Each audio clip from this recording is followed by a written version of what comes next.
साधु माया मोह से सावधान रहें।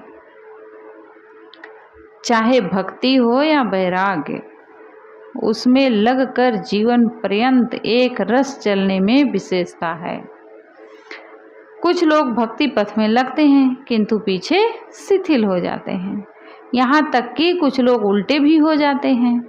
इसी प्रकार कुछ लोग वैराग्य में लगते हैं और पीछे वैराग्य से ढीले हो जाते हैं। उनमें से कुछ लोग तो वैराग्य से विपरीत चलने का प्रयास करते हैं।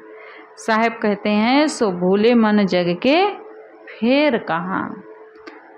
सो भूले मन जग के फेर कहाँ। कही हित तुम वैराग्य की हो है। कही हित तुम वैराग्य की हो है।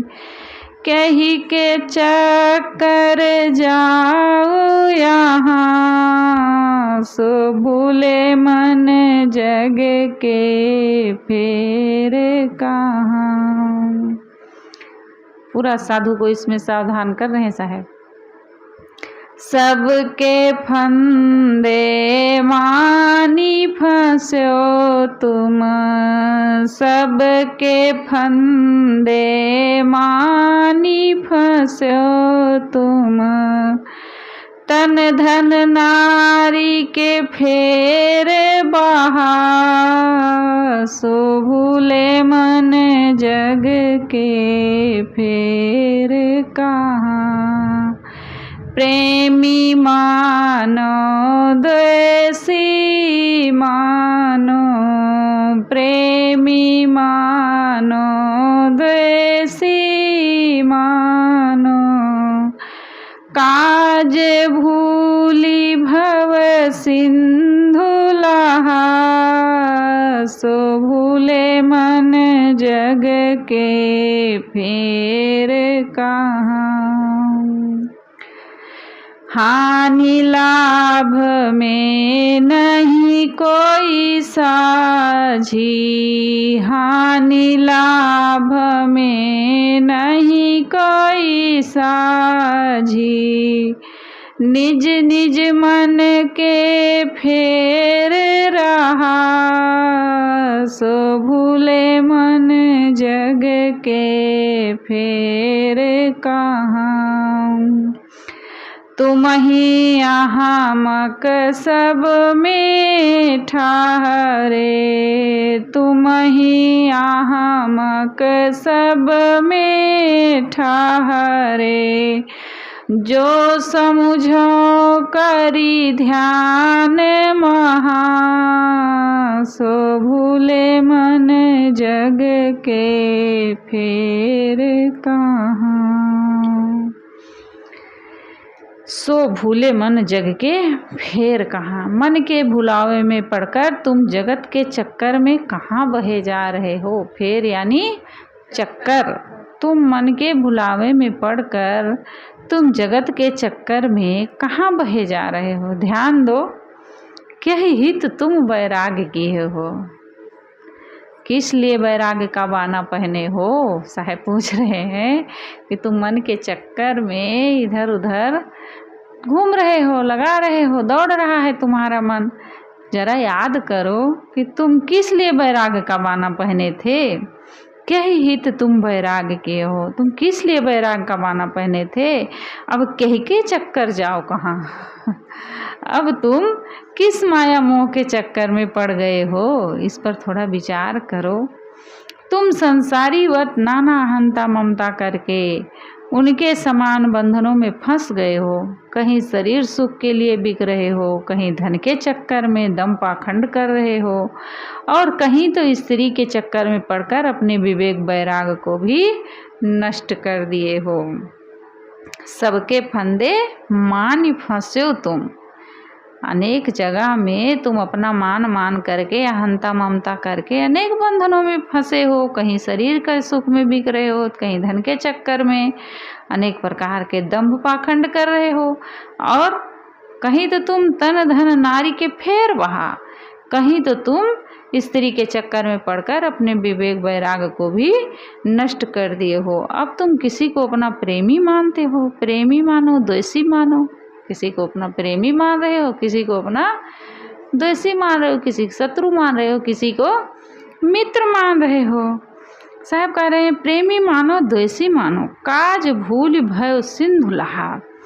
कहीं तुम किसी को अपना प्रेमी मानते हो, किसी को अपना शत्रु, इसलिए प्रेमी को पोसने तथा बैरी को मारने के फेर में राग द्वेष में जलते रहते हो कि जो हमारा शत्रु है, द्वेषी है, उसको कैसे मैं नीचा दिखाऊं, कैसे उसको अपने रास्ते से हटा दूं, उसको नष्ट करने में लगे रहते हो। किसी को अपना शत्रु इसलिए प्रेमी को पोसने तथा बैरी को मारने के फेर में राग द्वेष में जलते हो। अब अपना कल्याण साधन भूलकर संसार सागर में बह रहे हो। के हित आए थे साधना करने, किस लिए आए थे और क्या यहाँ करने थे, करने लगे, आए थे। बड़े जल्दी याद हो जाता है लेकिन जीवन में कहाँ याद रहता है। जब प्रपंच में उतरते हैं तो उस समय हमें याद नहीं रहता है। आए थे हरिभजन को, होटल लगे यहाँ कपास, यानी कि सामान्य काम करने लगे। आए थे तो वैराग्य धारण करने, लेकिन यहाँ पर और परपंची बन गए। कहा आओ तुम का भय, लिए जगत को कौन कहाँ। तुम कौन हो और अब क्या हो रहे हो, तुम कौन हो और अब क्या हो रहे हो, इस बात पर तुम्हें किंचित ध्यान नहीं है। इस जगत के प्राणी पदार्थों को लेकर कौन कहाँ जाएगा। अरे सब कुछ यहीं रहना है। तुम चाहे संसार के लोगों से कितना ही मोह करो, तुम्हारे शारीरिक एवं मानसिक सुख दुख में कोई तुम्हारा साथ नहीं दे सकता। सब मनुष्य अपने अपने मनोमय के चक्कर में जिनका जिधर मन कहता है वे उधर चल देते हैं। कौन तुम्हारे साथ है। यदि खूब ध्यान देकर देखो तो तुम ही सबसे ज़्यादा मूढ़ ठहरे। क्यों मूढ़ ठहरे? क्योंकि संसारी लोग अपने अपने निश्चित पथ में जोर से लगे हैं, परंतु जो तुम्हारा निश्चित पथ वैराग है तुम उससे विमुख हो रहे हो। अब भी सावधान हो जाओ। घर के लोग अपने काम धाम में लगे हैं, घर गृहस्थी में लगे हैं, और साधु बन गए हैं तो क्या करते हैं, घर में फ़ोन लगा लगा करके हाल चाल ले रहे हैं। उनको तो फुर्सत नहीं है कि हाल चाल ले लें। क्यों? वो तो घर गृहस्थी में उलझे अपने काम में लगे हैं। लेकिन साधु लोगों को इसका मतलब है रागी हम हुए कि वो हुए, उनको जल्दी से फुर्सत ही नहीं है, बात करें याद भी नहीं करते हैं, क्योंकि वो अपने गृहस्थी में डूबे हुए हैं। और हम उनकी हाल चाल ले रहे हैं, उनको व्यवस्था देख रहे हैं, उनको सब चीज़ बता रहे हैं, ऐसा करो वैसा करो वैसा करो। तो इसका मतलब रागी हम ही हैं। आए थे हरिभजन को, अब घर की याद सताने लगी। चले थे वैराग्य धारण करने, कितना महान वेश धारण कर लिए, कितना बढ़िया आ गए, समाज में रहने लगे, लेकिन मन फिर उसी ओर खींच रहा है, मोह माया में खींच रहा है। तो साहब कह रहे हैं कि मूढ़ सबसे ज़्यादा कौन ठहरा। संसारी लोग अपने अपने निश्चय पथ में जोर से लगे हैं, परंतु जो तुम्हारा निश्चित पथ वैराग है तुम उससे विमुख हो रहे हो। अब भी सावधान हो जाओ। हे साधक एवं साधु, प्राप्त प्राणी पदार्थों में मोह ना करो, अन्यथा आगे तुम्हें दुख मिलेगा। कल्याणी साहब कैसे पीछे बैठे हैं, चेहरा नहीं दिख रहा, सामने बैठना चाहिए। यदि तुम संसार के प्राणी पदार्थों, पद, परिस्थिति, प्रतिष्ठा आदि में ममता करोगे तो ध्यान रखो तुम जगत के चक्कर में पड़ जाओगे और सबके राग द्वेष में जलोगे। क्यों जलोगे राग द्वेष में? यदि तुम प्राणी पदार्थों में मोह करोगे और उनके संसार के प्राणी पदार्थ पर परिस्थिति प्रतिष्ठा में मोह करोगे तो तुम जगत के चक्कर में पड़ जाओगे और सबके राग द्वेष में जलोगे। जैसे अन्य संसारी लोग संसार की नाना चिंताओं में पीड़ित रहते हैं, वैसे तुम्हें भी पीड़ा मिलेगी। तुम्हारे पास दुखों की कमी नहीं रहेगी। हे अभागे, तुम्हें अपने मन के अनुकूल लोगों से प्रेम मिले, मान मिले, सेवा मिले, इसी की इच्छा में तुम लोगों के हाथों में बिक गए हो। कोई कछु दे भलो कर माने, कोई कुछ कहे भलो कर मानो। गोस्वामी जी कहते हैं कि कोई कुछ दे दे हमें तो हम उसको भला करके मान लेते हैं। कोई हमें कुछ दे दे, कोई हमें अच्छा करके मान ले, कोई मान प्रतिष्ठा दे दे, रुपए पैसे दे दे, तो हम उसके लिए बिके रहते हैं। अब भाई हमारा मूल्य उसी वस्तु के बराबर हो गया, उसी मान सम्मान के बराबर हो गया जिसमें हम रिश्ते रहते हैं। कबीर साहब कहते हैं भक्ति भाव भादो नदी, नहीं नहीं नहीं ये नहीं है। भक्ति भाव में साधु रिझे तीनों नपेटा नारी,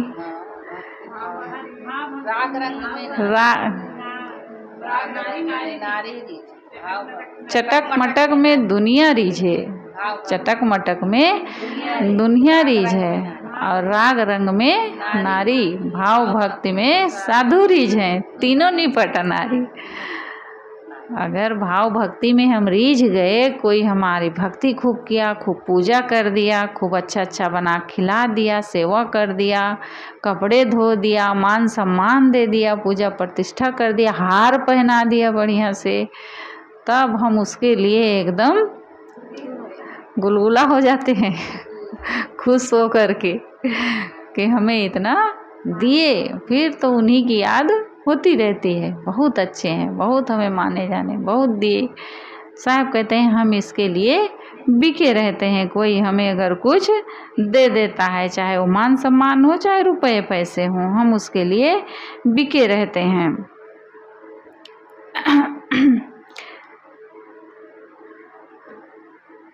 हे अभागे, तुम्हें अपने मन के अनुकूल लोगों से प्रेम मिले, मान मिले और सेवा मिले, इसी की इच्छा में तुम लोगों के हाथों में बिके रहते हो।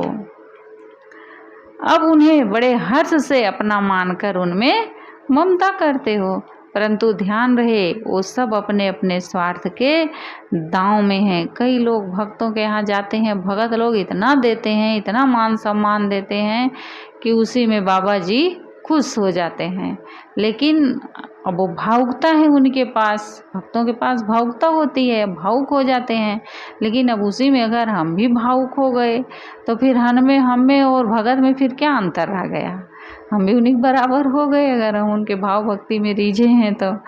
साहब ध्यान रहे ये सब अपने अपने स्वार्थ के दांव में हैं। यहाँ मन साफ दुख नहीं चाहता और सुख लाभ लेने के लिए चतुर खिलाड़ी एवं दांव पे चलने वाला है। यह चालाक मन तीनों काल में यही आशा करता है कि हमें हर समय सुख मिले और उस सुख के लिए विषयों की मलिनता में भटकता रहता है, चक्कर लगाता रहता है। अपने विवेक वैराग्य को खोकर तथा मन की कल्पनाओं में पड़कर लोक संग्रह लोक कल्याण के नाम पर तू स्वयं जग जंजाल में फंस गया। हे साधु, पूर्ण वैराग दशा में स्थित रहना तुम्हारा परम कर्तव्य है। यदि तुम्हें कर ले गए तो मानो तुम्हारा तो उद्धार हो ही गया, दूसरे का भी तुम्हारे द्वारा अपने आप उद्धार होगा, परंतु तुम इस तत्व को नहीं समझते हो। इसलिए मन के भुलावे में पड़कर तुम अपना तथा दूसरे का अपकार ही कर रहे हो। भूतकाल में तुम जन्म जन्मांतरों से संसार की कामनाओं में पड़कर पच पच कर मरते रहे, परंतु कभी तृप्त नहीं हुए। अब तो इस संसार को अपूर्ण समझकर और इसकी सारी कामनाएं छोड़कर इससे अपने आप को छुड़ा लो। सारे संसारिक उपाय कर चुके हो, अब तो इसका कोई उपाय बाकी नहीं है। अतएव अब अपने आप में जग जाओ। संसार के सुख एवं सम्मान का लालच छोड़कर केवल वैराग्य मार्ग में दृढ़ हो जाओ और मात्र साधु पथ में लीन रहो। तुम संसार के अन्य सब लोगों के धन मठ विद्या प्रचार पूज्यता प्रतिष्ठा आदि ऐश्वर्य देखकर उनमें लालच न करो तथा उसी प्रकार सब हमें भी मिल जाए यह कभी मत सोचो। ऐसा सोचना वैराग्य मार्ग का शत्रु है।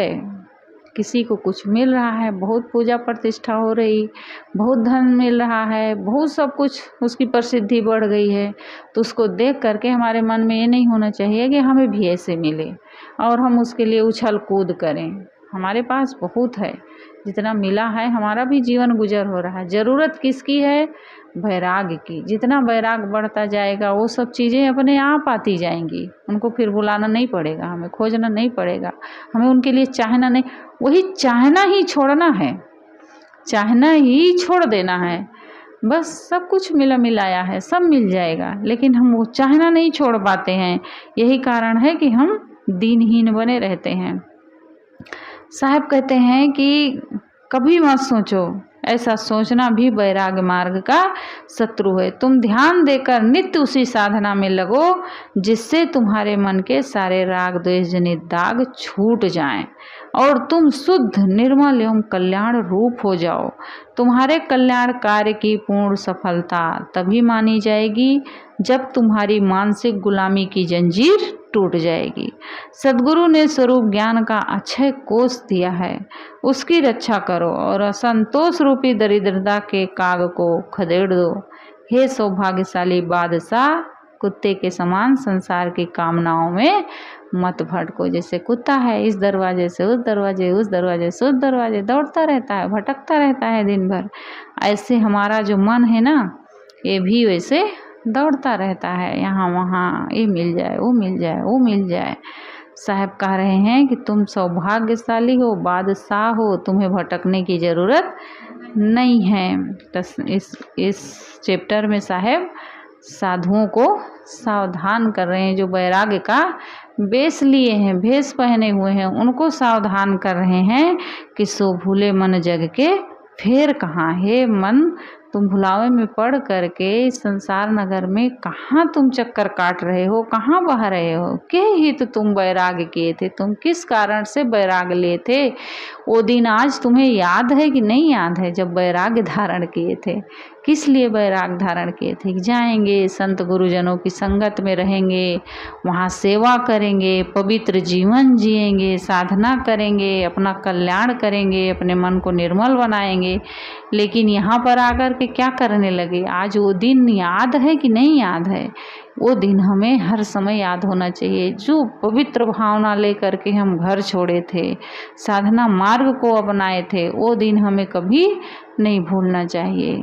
वो दिन अगर हमें याद रहेगा तो हम अपने भक्ति पथ में, ज्ञान ध्यान के पथ में आगे बढ़ जाएंगे। और उसको भूल गए, यहाँ आ गए, अब थोड़े दिन में ही यहाँ सब कुछ सहज रूप से प्राप्त हो जाता है, सब बढ़िया मिल गया, रहने लगे अच्छा, थोड़ा हमारा दबदबा हो गया सबके ऊपर, 2-4 लोग हमसे छोटे हो गए, अब उनके ऊपर हम अपना रोब जमाने लगे। किस लिए आए थे? खूब विनम्रता पूर्वक रहेंगे और भक्ति करेंगे, कल्याण करेंगे, सेवा करेंगे, जो मिलेगा वो खा लेंगे। भजन कैसे गाते हो? भूल गए हो? स्वान वृत्ति पावे सोई खावे। आगे नहीं याद है किसी को? पड़ा रहे संत के द्वारे, बनत बनत बनी जाए, पड़ा रहे संत के द्वारे। हम संतों के द्वार पर जाएंगे और वहाँ उनका जूठा कूठा ही मिल जाएगा, तो कितनी विनम्रता मन में, कितनी विनम्रता से साहब कह रहे हैं कि अगर वहाँ जाएंगे, कुत्ते के समान अगर फेंक करके मिलेगा तो भी हम उसको खा लेंगे और अपना कल्याण करेंगे, क्योंकि वहाँ हमें साधु की संगत मिलेगी, और जगह हमें साधु की संगत मिलने वाली नहीं है। कितनी भावना है मन में संतों की संगत में रहने की। उनके द्वार पर हम पड़े रहेंगे और वहाँ पर एक टुकड़ा मिलेगा, उसको भी खा करके अपना उद्धार करेंगे। लेकिन यहाँ तो अगर गलती हो गई, उसके लिए भी कोई कह दिया तो उसके लिए भी बुरा लग जाता है। कहाँ वो भावना रह जाती है मन में, वो कल्याण की कामना कहाँ रह जाती है मन में। तो साहब कह रहे हैं कि के हित तुम वैराग किए थे, अब कह के चक्कर जाओ यहाँ। तुम किस लिए वैराग धारण किए थे और किसके चक्कर में पड़ करके तुम अपना वैराग्य पथ भूल जा रहे हो? क्योंकि सांसारिक सुख को ही तुम सब कुछ मान लिए हो। और माया मोह के चक्कर में पड़ करके अपना रत्न तुल्य कल्याणदायी अवसर को खो रहे हो। तो साहब यहाँ पर साधुओं को माया मोह से सावधान कर रहे हैं, जो वैराग्य धारण कर चुके हैं उनके लिए। प्रेम और बैर दोनों से दूर रहो। किसी से बैर करना अपने लिए ही दुखदाई है, किंतु ज़्यादा प्रेम करना भी दुखदाई है, बल्कि प्रेम में से ही बैर की धारा निकलती है। कबीर साहब क्या कहते हैं, ढाई आखर प्रेम का पढ़े सो पंडित होए। इस प्रेम पर टिप्पणी नहीं की जा रही है। यहाँ प्रेम तो शुद्ध मानवता है, इसमें ममता तथा बैर नहीं है। यहाँ उस प्रेम का खंडन किया जा रहा है जिस प्रेम के नाम पर मोह किया जाता है। ऐसा प्रेम दुखद है। सद्गुरु कबीर ने भी ऐसे मोह रूपी प्रेम से तथा बैर से सदैव अलग रहने की आज्ञा दी है। उनकी साखी प्रसिद्ध है, कबीर खड़ा खड़ा बाजार में, सबकी पूछे खैर, ना काहू से दोस्ती ना काहू से बैर। सद्गुरु कबीर विशाल साहब ने यहाँ प्रेम के नाम पर मोह करने की दशा का बड़ा वैज्ञानिक वर्णन किया है। साहब कहते हैं, हे कल्याणार्थी, संसार में किसी से बैर ना करो और प्रेम करना भी दुखदाई है, इसलिए इससे भी बचो। किसी से अधिक प्रेम कर लेने पर उस प्रेम की रक्षा करने में अत्यंत दुख होता है। एक कहावत है, अधिक मिठाई में कीड़ा पड़ जाते हैं। जहाँ अधिक मीठा होता है वहाँ कीड़ा पड़ जाते हैं। इसलिए सामान्य रखना चाहिए व्यवहार अपना, ना ज़्यादा हो किसी से और ना कम हो, क्योंकि जब ज़्यादा कीड़ा पड़े तो स्वाभाविक है कष्ट होगा। यानी कि जब ज़्यादा किसी प्रकार को लेकर के, किसी चीज़ को लेकर के मन में खटक हो गई, मन मुटाव हो गया, तो जब दोस्ती टूटती है तो फिर बड़ा दुख होता है। इसलिए न ज़्यादा प्रेम करो किसी से और ना कम करो। सदैव चिंता लगी रहती है कि जिससे मेरा प्रेम है वह रूठ न जाए। जब जब प्रिय व्यक्ति सामने आता है उसके मन को खुश करने का प्रयत्न करना पड़ता है। अब डर लगा रहता है मन में, कहीं हमसे बिछुड़ न जाए, हमसे छूट न जाए, हमसे विमुख न हो जाए। इसीलिए उनके मन को खुश करने के लिए प्रयत्न करते रहते हैं। वो जहाँ कहें वहाँ जाओ, वो अगर कहें चलो साथ में खाते हैं तो खाओ, ना खाओ तो रूठ न जाए। वो अब मन नहीं है हमारा जाने के लिए, अब वो कह रहे हैं चलो, अब नहीं जाएंगे तो नाराज हो जाएंगे, इसलिए उनके पीछे पीछे जाओ। ये सब मेरे बस का तो नहीं है, हम तो नहीं कर सकते ऐसा, ऐसी दोस्ती हमें नहीं चाहिए। क्योंकि हम नहीं कर सकते हैं, किसी के पीछे पीछे हम नहीं दौड़ पाते हैं। कई लोगों को देखी हूँ मैं कि फिर वो अगर एक ही मिर्चा तोड़ना हो बाड़ी से तो उसको भी तोड़ने के लिए साथ में जाओ, वो बुलाए कि चलो चलते हैं, अब एक ही मिर्चा तोड़ना है, लेकिन जाओ उसको तोड़ने के लिए। नहीं जाओगे तो फिर वो नाराज हो जाएंगे, ये डर बना है उनके मन में। अब नहीं है हमारा शहर बाजार जाने का मन, अब वो जा रहे हैं, अब दोस्ती है तो अब जाओ, नहीं जाएंगे तभी नाराज हो जाएंगे। ऐसे होता है। कई दोस्तों को देखी हूँ मैं, वो डर के मारे करते हैं, उनको खुश करने के लिए उसी के प्रयत्न में वो लगे रहते हैं। साहब कहते हैं उनके मन को खुश करने का प्रयत्न करना पड़ता है। यदि ऐसा ना किया जाए तो उसके मन में अप्रसन्नता हो सकती है और उलट कर उनसे मन में द्वेष भी बन सकता है। इसलिए अपने मन में यही होता है कि प्रिय व्यक्ति के मन के अनुकूल बोलो, उनके मन के अनुकूल बर्ताव करो, जिससे उसको दुख ना मिले। अब जानते हैं वो हमारा प्रिय व्यक्ति है, वो गलत कर रहा है, अब गलत कर रहा तब भी उसको हम सही बात नहीं बोल सकते हैं, क्योंकि वो अप्रसन्न हो जाएगा। ऐसे भी होता है। यहाँ तक अपना मन मिटाकर उसके मन को ही अपना सिर पर रखना पड़ता है। यहाँ तक अपना मन मिटाकर उसके मन को ही अपने सिर पर रखना पड़ता है। सदैव प्रिय के मन की रक्षा करनी पड़ती है, नहीं तो वह सदा के लिए अलग हो सकता है। यदि ऐसा हो गया तो अपने मन में सदैव के लिए कसक बनी रहती है कि मैंने प्रेम व्यवहार करने में असावधानी की है। हमारे ऊपर कोई आपत्ति विपत्ति आ गई, ऐसी अवस्था में यदि हमारे मित्र ने हमारी सहायता नहीं की तो हमारे मन में उसका बहुत ख्याल आता है। फिर हम अमर्षपूर्वक यही सोचने लगते हैं कि हमने तो अपने तन मन धन आदि सब कुछ मित्र को अर्पित कर दिए हैं, परंतु उसने हमारे दुर्दिन में हमें एकदम भुला दिया। किसी के साथ कुछ करो तो ये नहीं सोचना चाहिए कि हमें हमारे साथ भी वो ऐसा करे, क्योंकि हो सकता वो ना कर पाए, किसी कारणवश ना कर पाए, या उसके पास उतनी समझ नहीं है, नहीं किया। तो फिर हमारे अंदर ये होता है हमने इनके लिए इतना किया और ये हमारे लिए नहीं किए, ऐसे मन में दुख होता है। तो यहाँ पर ये स्वार्थ की भावना है हमारे मन में, हम स्वार्थ बस किए थे उनके लिए, हमारे लिए वो भी ऐसा करेंगे, सकाम भावना है हमारे भीतर। तो अगर ऐसी भावना पूर्वक हम करते हैं किसी की सेवा, हमारे लिए नहीं करता है, तो हमें फिर कष्ट होता है, दुख होता है। तो सोचता है कि उसने हमारे दुर्दिन में हमें एकदम भुला दिया। यदि अपना मित्र किसी कारणवश मित्रता छोड़कर अलग हो गया तो उसके पूर्व की मित्रता एवं प्रेम पूर्ण व्यवहार की बातें याद होकर बहुत दुख होता है। इतना ही नहीं, वह मित्रता छोड़ देने के बाद द्वेष बना लेता है और पहले के व्यवहार में दोष निकाल कर निंदा करने लगता है। किसी में ज़्यादा प्रेम करने से अपना मन चंचल हो जाता है, फिर तो हमें हर समय प्रिय माना गया व्यक्ति ही अच्छा लगता है। जब साधक में ये मनोवृत्ति आ जाती है तब उसके स्वरूप ज्ञान की रहनी एवं वैराग्य साधना में हानि होती है। यदि अपने मित्र की किसी प्रकार किसी ने हानि कर दी तो अपने को बड़ा कष्ट होता है। जब हम देखते हैं कि हमारे मित्र को किसी प्रकार का लाभ हुआ है तो मन में बड़ा अच्छा लगता है। अपने मन में अभिमान एवं बड़प्पन का भाव प्रकट होता है कि हमारे मित्र इतने बड़े आदमी हैं, इतने सफल हैं इत्यादि। जब हमारी किसी के प्रति ज़्यादा आसक्ति होती है तब उसके अन्य मित्रों के प्रति भी हमारे मन में ममता हो जाती है और उनके भी सुख दुखों को लेकर हम आंदोलित होने लगते हैं। यदि मित्र के शरीर में रोग हो जाए तो उसको लेकर भी हमारा मन पीड़ित रहने लगता है। फिर मन में यह बात आती है कि जहाँ तक अपनी शक्ति चले उसकी सहायता करनी चाहिए, अन्यथा यही जाना जाएगा कि हमारी मित्रता ही झूठी है। यदि हमने मित्र के गाढ़े दिन में उसकी सहायता नहीं की तो हमारे में मित्रता का व्यवहार नहीं आया। यदि हमें अपने मित्र में बहुत प्रेम है तो उसके दुर्गुण भी हमारे में आने लगते हैं।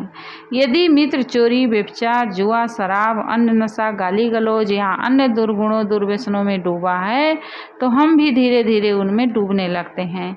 यदि मित्र चोरी, व्यभिचार आदि कोई निंदित कर्म में पकड़ा गया तो इसे सुन देख कर हमें अपमान का बोध होता है और दुख होता है। यदि उसको धन संपत्ति की कमी है और उसके कुटुंबियों को कोई सता रहा है तो अपने मन में यह बात आती है कि हमें उसकी सहायता करनी चाहिए। फिर हम धन, लाठी, बंदूक, लड़ाई झगड़े, झूठी गवाही, छल, प्रपंच आदि के द्वारा उसकी सहायता करते हैं और स्वयं उसी में उलझ जाते हैं। किसी मनुष्य से ज़्यादा प्रेम एवं ममता करने से उपयुक्त प्रकार के अनेक खींचतान का दुख तथा हर प्रकार के क्लेश भोगने पड़ते हैं और जब उसकी मृत्यु हो जाती है तब उसके पूर्व प्रेम की बातें याद कर करके अपने मन में बड़ी पीड़ा होती है। बारंबार उसका ख्याल होकर मन में विरह का उद्वेग उठता है। जब जब उसकी प्रेम भरी बातों की याद आती है तब तब दिल बेचैन हो जाता है। फिर तो समय कहीं शांति नहीं मिलती। इसलिए हे दुख न चाहने वाले लोगों, ना किसी से बैर करो, ना किसी से अधिक प्रेम करो, किंतु अपना मन आत्मविचार में रखो। अपना स्वतः स्वरूप शुद्ध चेतन परम प्रियतम है और कभी बिछुड़ने वाला नहीं है, उसी में प्रेम करना ठीक है। हाँ, अपने शुभ गुणों के बर्ताव से जहाँ तक संभव हो सबकी रक्षा करो, सेवा करो, परंतु सावधान रहना, अपने भक्ति पथ एवं वैराग पथ से बहक न जाना। अपने आप को सबसे अनासक्त रख कर ही तुम अपने आप का तथा दूसरे का कल्याण कर सकते हो। सद्गुरु कबीर ने हमें बताया है कि जो इस प्रकार वैर तथा प्रेम से रहित रहकर मनुष्यों से बर्ताव करता है वह सबको सुख देने वाला होता है और जो अपने सिर पर राग द्वेष का बोझा लादता है वह स्वयं अनंत दुख पाता है तथा दूसरों को भी दुख देता है। वो न स्वयं सुखी रहता है और न दूसरों को सुखी रहने देता है। कौन सुखी रहता है?